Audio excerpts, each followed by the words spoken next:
किसी शहर के रेलवे स्टेशन पर एक भिखारी रहता था। वह वहां आने जाने वाली रेलगाड़ियों में बैठे यात्रियों से भीख मांगकर अपना पेट भरता था। एक दिन जब वह भीख मांग रहा था तो सूट बूट पहने एक लंबा सा व्यक्ति उसे दिखा। उसने सोचा कि यह व्यक्ति बहुत अमीर लगता है, इससे भीख मांगने पर यह मुझे जरूर अच्छे पैसे देगा। वह उस लंबे व्यक्ति से भीख मांगने लगा। भिखारी को देखकर उस लंबे व्यक्ति ने कहा, तुम हमेशा मांगते ही रहते हो, क्या कभी किसी को कुछ देते भी हो? भिखारी बोला, साहब मैं तो भिखारी हूँ, हमेशा लोगों से मांगता ही रहता हूँ, मेरी इतनी औकात कहाँ कि किसी को कुछ दे सकूं। लंबा व्यक्ति बोला, जब किसी को कुछ दे नहीं सकते तो तुम्हें मांगने का भी कोई हक नहीं है। मैं एक व्यापारी हूँ और लेन देन में ही विश्वास करता हूँ। अगर तुम्हारे पास मुझे कुछ देने को हो तभी मैं तुम्हें बदले में कुछ दे सकता हूँ। इतना कहने के बाद वह लंबा आदमी ट्रेन में बैठकर चला गया। इधर भिखारी उसकी कही गई बात के बारे में सोचने लगा। उस लंबे व्यक्ति के द्वारा कही गई बात उस भिखारी के दिल में उतर गई। वह सोचने लगा कि शायद मुझे भीख में अधिक पैसा इसीलिए नहीं मिलता क्योंकि मैं उसके बदले में किसी को कुछ दे नहीं पाता हूँ। लेकिन मैं तो भिखारी हूँ, किसी को कुछ देने लायक भी नहीं हूँ। लेकिन कब तक मैं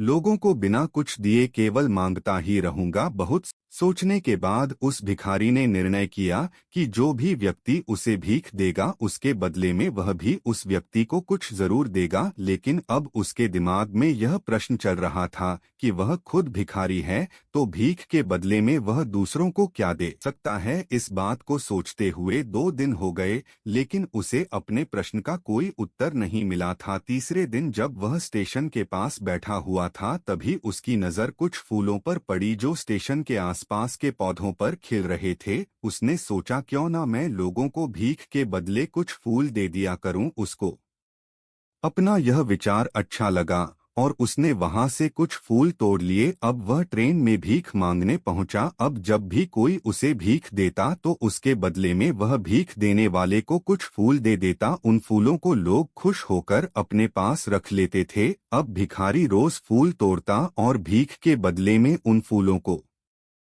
लोगों में बांट देता था। कुछ ही दिनों में उसने महसूस किया कि अब उसे बहुत अधिक लोग भीख देने लगे हैं। वह स्टेशन के पास के सभी फूलों को तोड़ लाता था। जब तक उसके पास फूल रहते थे तब तक उसे बहुत से लोग भीख देते थे। लेकिन जब फूल बांटते बांटते खत्म हो जाते तो उसे भीख भी नहीं मिलती थी। अब रोज ऐसा ही चलता रहा। एक दिन जब वह भीख मांग रहा था तो उसने देखा कि वही लंबा व्यक्ति ट्रेन में बैठा है जिसकी वजह से उसे भीख के बदले फूल देने की प्रेरणा मिली थी। वह तुरंत उस व्यक्ति के पास पहुंच गया और भीख मांगते हुए बोला, आज मेरे पास आपको देने के लिए कुछ फूल है, आप मुझे भीख दीजिए तो बदले मैं आपको कुछ फूल दूंगा। उस लंबे व्यक्ति ने उसे भीख के रूप में कुछ पैसे दे दिए और भिखारी ने कुछ फूल उसे दे दिए। उस लंबे व्यक्ति को बात बहुत पसंद आई। वह बोला, वाह क्या बात है, आज तुम भी मेरी तरह एक व्यापारी बन गए हो। इतना कहकर फूल लेकर वह लंबा व्यक्ति अपने स्टेशन पर उतर गया।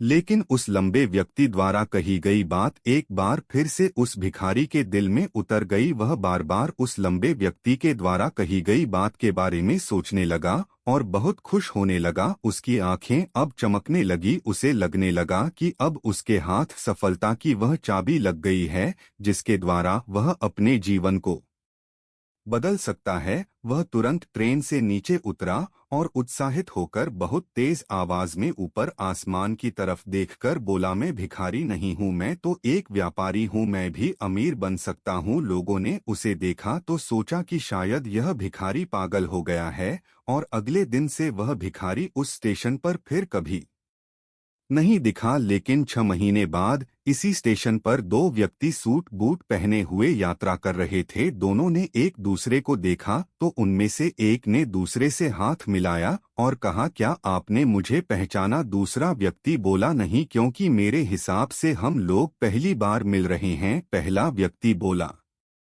नहीं, आप याद कीजिए, हम पहली बार नहीं बल्कि तीसरी बार मिल रहे हैं। दूसरा व्यक्ति बोला, मुझे याद नहीं, वैसे हम पहले 2 बार कब मिले? अब पहला व्यक्ति मुस्कुराया और बोला, हम पहले भी 2 बार इसी ट्रेन में मिले थे। मैं वही भिखारी हूँ जिसको आपने पहली मुलाकात में बताया कि मुझे जीवन में क्या करना चाहिए और दूसरी मुलाकात में बताया कि मैं वास्तव में कौन हूँ। दूसरा व्यक्ति मुस्कुराया और अचंभित होते हुए बोला, ओ याद आया, तुम वही भिखारी हो जिसे मैंने एक बार भीख देने से मना कर दिया था और दूसरी बार मैंने तुमसे कुछ फूल खरीदे थे।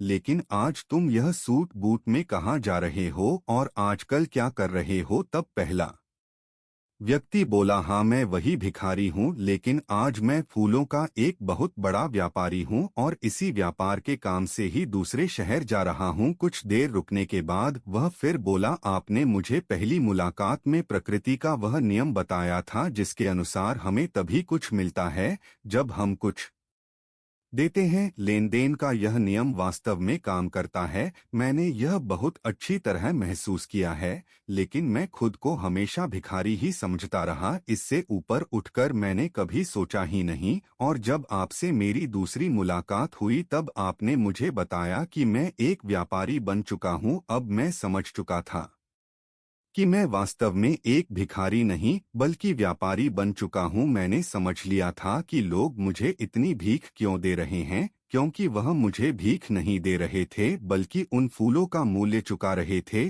सभी लोग मेरे फूल खरीद रहे थे क्योंकि इससे सस्ते फूल उन्हें कहाँ मिलते। मैं लोगों की नज़रों मैं एक छोटा व्यापारी था, लेकिन मैं अपनी नज़रों में एक भिखारी ही था। आपके बताने पर मुझे समझ आ गया कि मैं एक छोटा व्यापारी हूँ। मैंने ट्रेन में फूल बांटने से जो पैसे इकट्ठे किए थे उनसे बहुत से फूल खरीदे और फूलों का व्यापारी बन गया। यहाँ के लोगों को फूल बहुत पसंद है और उनकी इसी पसंद ने मुझे आज फूलों का बहुत बड़ा व्यापारी बना दिया। दोनों व्यापारी अब खुश थे और स्टेशन आने पर साथ उतरे और अपने अपने व्यापार की बात करते हुए आगे बढ़ गए। दोस्तों, इस कहानी से हमें बहुत कुछ सीखने को मिलता है। कहानी में लंबा व्यापारी गिव एंड टेक के नियम को बहुत अच्छी तरह जानता था। दुनिया के सभी बड़े व्यापारी इसी जीवन के नियम का उपयोग करके सफल हुए हैं। इस फार्मूले को उसने भिखारी को भी बताया। भिखारी ने इस प्राकृत नियम को अपना लिया और इसका असर उसके जीवन में साफ दिखाई देने लगा। उसने अपनी सोच बदली और उसकी जिंदगी बदल गई। यह कहानी हमें बताती है